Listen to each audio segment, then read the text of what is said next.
This is the Five Stars podcast. Let me talk to you. Hi.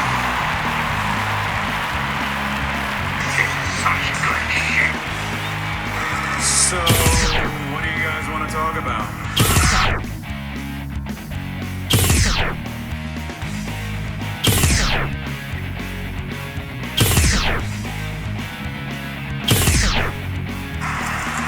Tell me we're not telling lies.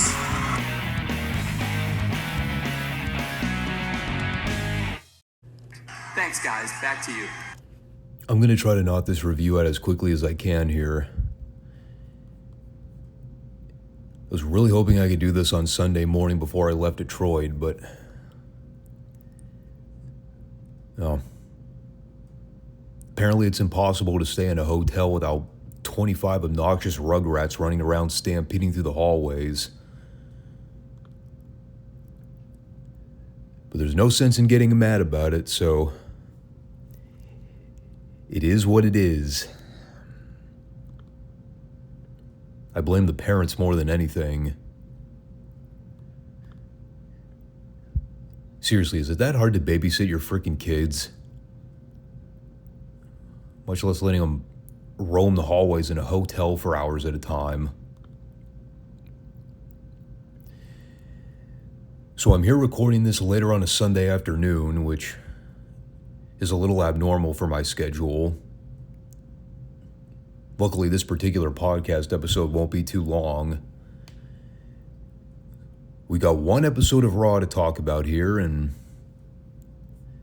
that'll be it for the Monday show. So welcome everyone to the Five Starr Wrestling Report. We are the wrestling podcast nobody knows but everyone needs. Here on YouTube and Rumble on Mondays and Fridays for new shows and new content. Like I mentioned, I just got back from Detroit within the last couple hours. I'm a little travel fatigued, but I have just enough left in the tank to get through this Retro Raw report and hopefully get a good night's sleep before I have to head back to work in the morning. So let's do this thing. Retro Raw, here we go. So we're officially back on Monday nights now. The Labor Day tape delay nightmare is behind us. We're still about 3 weeks out from this Mind Games in Your House pay-per-view. And I'll shoot it to you straight. I was out of town this weekend. I went out to eat with my family on Friday night before I came back to the hotel to watch the show. I was a little tipsy. Definitely not in the most sober of states when I was watching this Raw episode. And you know, that probably accounts for why I enjoyed the show more than normal. Now, had I watched the thing completely sober without consuming any alcohol, I'd probably be sitting here complaining about how terrible everything was. Maybe that's the solution. I just need to start pre-gaming. I'll have a beer before I sit down to watch these classic Raws and see if it permanently changes my perspective. That's totally not going to happen, by the way. I'm not about to get into the habit of trying to consume more than one alcoholic beverage in a given week. Not with my addictive personality. These Raw shows might give me the urge to want to drink my sorrows away. Doesn't mean I'm actually going to act on it. Anyway, so we kickstarted the thing with Savio Vega versus Farouk in a quarterfinal round for this IC title tournament. The final quarterfinal round. It's kind of hard to say. Despite being a little buzzed, it did not completely negate how I noticed how hideous Farouk's gear still is. But I thought they had a pretty decent little match here. It was a lot more 50-50 than I was expecting. I'd have figured they'd wanted Farouk to kind of shine more in this match than he did. But it was a pretty cut and dry WWF TV match. Farouk won with the Dominator. Kind of an awkward setup, though, where it looked like Savio wasn't ready to go up before Farouk hoisted him over his shoulder. So when he went to drop him, Savio almost didn't get the full body rotation. That could have ended horribly. And then after the match, Sonny got on the mic and did a quick promo trying to pronounce Farouk as the impending Intercontinental Champion. And she was really blown up trying to get this promo out. I have no idea why. I guess the crowd was a little noisier than normal, but yeah, she was really struggling to get her verbiage out. But as soon as she name-dropped Psycho Sid, cue the man, myth, and legend himself, to a massive fucking pop, by the way. I know I say this like every time Sid makes an appearance on Raw, but holy shit, that guy was massively over in 1996. Like, it is insane to look back at this period to see how popular Sid was with the people. And I'm telling you, it's only going to make the next several months that much more amazing. Especially once they get him involved in the title picture with Shawn. So then we go from that to this Action Zone pre-tape where a bunch of the baby faces and heels were talking about Ahmed's kidney injury. And it was pretty much what you'd expect in terms of dialogue. All the faces were telling Ahmed to heal up and get well soon. The heels were basically praying that Ahmed would bleed internally and never get back in the ring again. Not necessarily that extreme, but I mean, they weren't going to send him flowers. He wasn't getting a get well card from Steve Austin anytime soon, I'll tell you that much. We did get some odd dialect from Goldust and Marlena where I'm still not entirely sure what she said, but she seemed to imply that if Ahmed's kidneys don't heal, they can always serve them up and cook them with a side of fried beans. And then Goldust made a sexual slurp noise with his tongue in a suggestive manner that he wanted to give Ahmed a blowjob.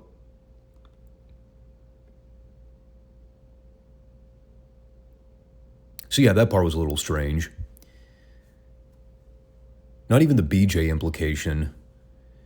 Just the idea that they would want to eat Ahmed's kidneys. I knew Goldust was a little unusual. I didn't know that he at some point also became a carnivore. But anyway, we came back for a Shawn Michaels interview with Carlos Cabrera at the helm conducting the interview. And it was a pretty prototypical WWF style interview. Not like the one you'd be accustomed to seeing during the 2010s when all the interviewers would ask generic cut and paste questions to ask the talent. And they were all directly told to be blank slate robotic personalities. You know, Carlos at least had a little bit of charisma. But he asked Shawn if he's ready for Mankind at In Your House. To which Shawn responded by not directly answering the question about Mankind. He instead changed the subject and started talking about the remaining members of Camp Cornette, which at this point is basically Jim alone. And since Shawn has his hands full with Mankind at the pay-per-view, he's leaving Jose Lothario to handle Cornette and finish up that chapter of the rivalry. And when it comes to Mankind, well, he just kind of said a bunch of stuff that I didn't bother to jot down. Something about being mankind's daddy. I don't know. It was a Shawn Michaels promo, so you could pretty much note anything spewing from his mouth was inauthentic and pretentious. I will say, though, when I saw Carlos Cabrera standing there after the break and set to do this interview, and not to mention the fact that we've got JR and Kevin Kelly now filling in as the lead commentators every week for Raw, it's not to say that I haven't noticed, but I don't think I've really talked about the fact that Vince has essentially stepped away from the announce position full time. They haven't really acknowledged it on camera yet, but I also know there's a real infamous work shoot promo coming up from Jim Ross where, he does mention the fact that Vince is the owner/chairman of the company. And while we're still about a year away from the birth/creation of the Mr. McMahon persona, that doesn't really cultivate until post-Montreal. It is interesting when you see how quickly things changed after SummerSlam. Specifically the announce booth overnight, with Lawler being the exception. And Vince just kind of quietly stepped out of that role with no explanation. Now, yes, Vince does end up resuming in the lead commentary position later on. But I always forget about this period when he wasn't out there doing the play-by-play every week. Especially when you factor in that he was the play-by-play guy for the flagship show for the last 3 years. He was the talking head. And then right after SummerSlam 96, they did a full roster rotation with the commentary teams. So anyway, going back to that thing I mentioned earlier about having a drink or two before watching this episode of Raw, it's probably a good thing I did, because it gave me the chance to completely space out for TL Hopper versus the Stalker. Didn't ever think there'd be a day where I'd actively look for an excuse to mentally check out of a Barry Windham match, but lo and behold, we found a candidate. And apparently the WWF wanted us to space out in real time too, because at the precise moment they rang the bell to start this match, I'm not even bullshitting, on the final ding of ding ding ding to sound the bell for this match, immediately after the third ding, they went to a split screen with Owen Hart and Brian Pillman where they were talking about Brett making his return at In Your House on the 22nd. So they were literally telling the audience here, you should actively cease to give a shit about anything that happens in this match, because none of it matters. I seriously would love to know how badly Barry Windham needed the money in 1996 to show up in the WWF looking like he did here. I'm not even explicitly talking about the gimmick, which is horrible in and of itself. But he shows up here about 50 pounds overweight. The goddamn worst fucking haircut I've ever seen. Probably the most unmotivated I've ever seen Barry in the ring. This was most definitely not Barry Windham circa 1987. No, sir. Not even fucking close.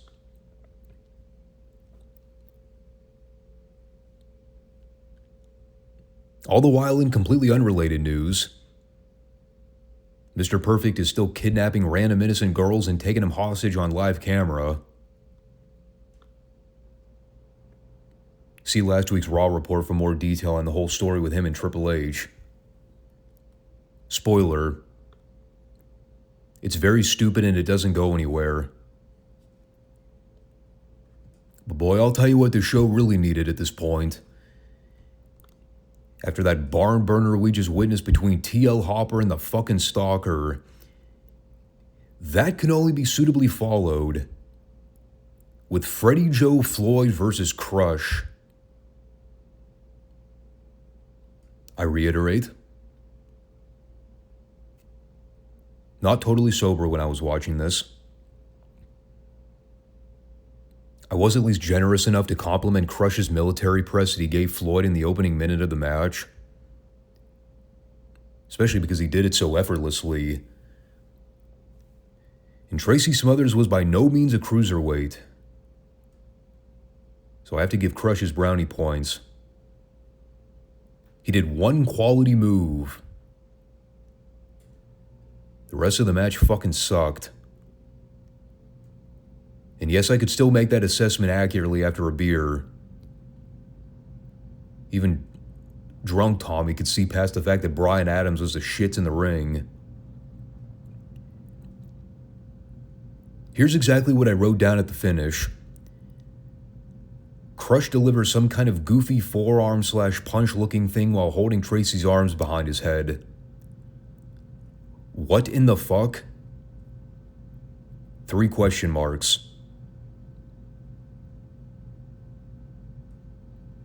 Pretty much all that needs to be said about that one. And then we had the TV main event of The Undertaker versus the undefeated Salvatore Sincere. And as soon as the announcers made mention of the fact that Sincere was undefeated in the WWF, you immediately knew what the finish was going to be to this match. By the way, if it sounds like we've never actually talked about Salvatore Sincere on WWF programming, it's because we have not seen him make a singular Raw appearance until this week. And go figure, his very first televised appearance on the flagship show, he's doing the job to Taker in under 10 minutes.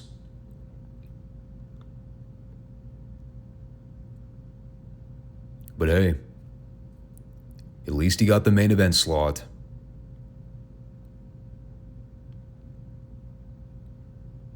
I honestly don't even know what there is to say about the whole Salvatore Sincere gimmick. I mean, just add it to the laundry list of bad Vince McMahon gimmick ideas with the likes of T.L. Hopper, Freddie Joe Floyd, The Goon, Aldo Montoya, the list goes on. The fucking Stalker. Jesus H. Christ. And not to say that I was ever the biggest fan of Tom Brandy's work in WCW when he was there in the early 90s, but he was just another innocent victim of the Vince McMahon machine. I've got it, pal. We'll make him an Italian street thug who pretends to be nice to people. That'll be such good shit.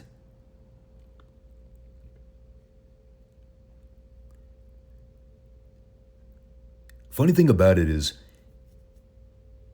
isn't there already a current gimmick in WWE somebody's doing where they're basically a stereotypical Italian street thug? Or somebody in the mafia? It's someone in NXT, right? You know, I've drawn a lot of comparisons between WWF in the early to mid-90s with the current model of NXT. I mean, there was a reason I stopped reviewing that program a few years ago once they reverted back to the old Vince McMahon model of everybody needs some kind of cornball shtick or personality. Just ran the product into the ground. The thing that was so stupid about Sincere, though, is that if you really think about it, it was just a terrible spin on the brother love persona. It was a guy pretending to be a kind, good-hearted person. The only difference is Sincere never really got to do promos from what I remember. Unsurprisingly, he got the jobber treatment against Taker here. If I'm being liberal, I consider it more of an elongated squash. But Taker pretty much dominated the whole thing. Sincere got a little bit of heat in the middle when they were showing the split screen with Goldust and Marlena. Oh yeah, did I mention Goldust and Undertaker are having another match at In Your House? In the next chapter of the feud that never dies. But they are calling it the final curtain match, which is primarily their way of saying, we promise it'll be the last time. And they better keep their fucking word.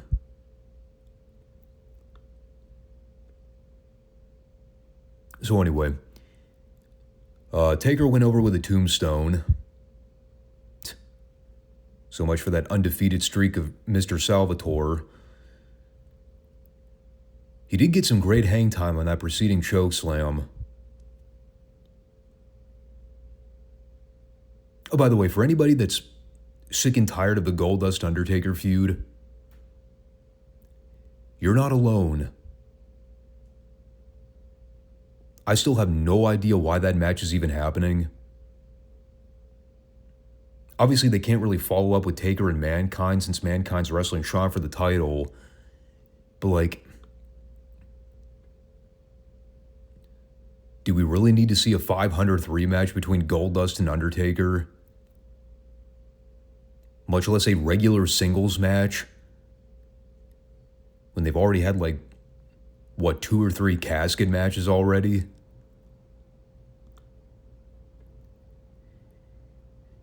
You know, there's this guy named Stone Cold Steve Austin that's kind of floating around aimlessly right now.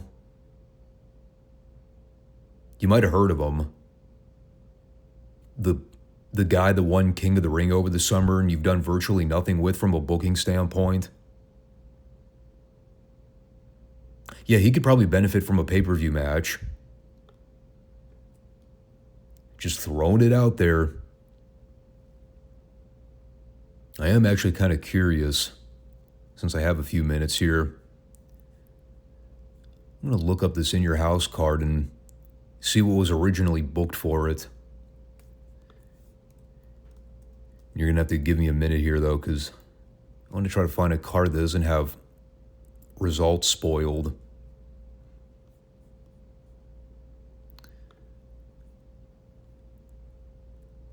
All right, I'm going to cut the audio feed 1 sec. Okay, I found something here. This is the complete In Your House 10 card with no finish decisions listed. I presume this is the match order, but nothing's listed here. But this is according to the wrestling website, or the wrestling site. Apparently somebody did a blind review of this show at one point. We have Savio Vega versus Justin Hawk Bradshaw in a Caribbean strap match. Sure, why not? We have Jose Lothario versus Jim Cornette in a manager's match, which I do have vague memories of seeing back in the day. The Smoking Guns versus Owen and Bulldog for the tag titles. Mark Henry and Jerry Lawler. Undertaker Goldust in the final curtain call match. And Shawn versus Mankind for the WWF title. So, in other words, 3 out of the 6 matches have some kind of build-up on television. And the others were just randomly picked out of a hat. Who the hell booked Savio versus Bradshaw in a Caribbean strap match? In Philly, no less.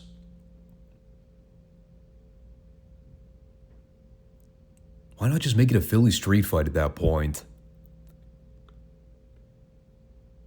Or did ECW still have the rights to the street fight stipulation name? Who even knows? The point to all this is... never mind. I don't even have one. it was a Raw show. It was no good, but the booze did help get through it a lot easier. But that's all I got for this one. So we will reconvene on Friday, and I think next week will be the... No, it's 2 weeks out. Is it 2? Yeah. Yeah, 2 weeks out it'll be in your house. So, still got a little bit of time. Hopefully they actually try to do some better hype on television. But I'll catch you guys later in the week. And take care. Peace out.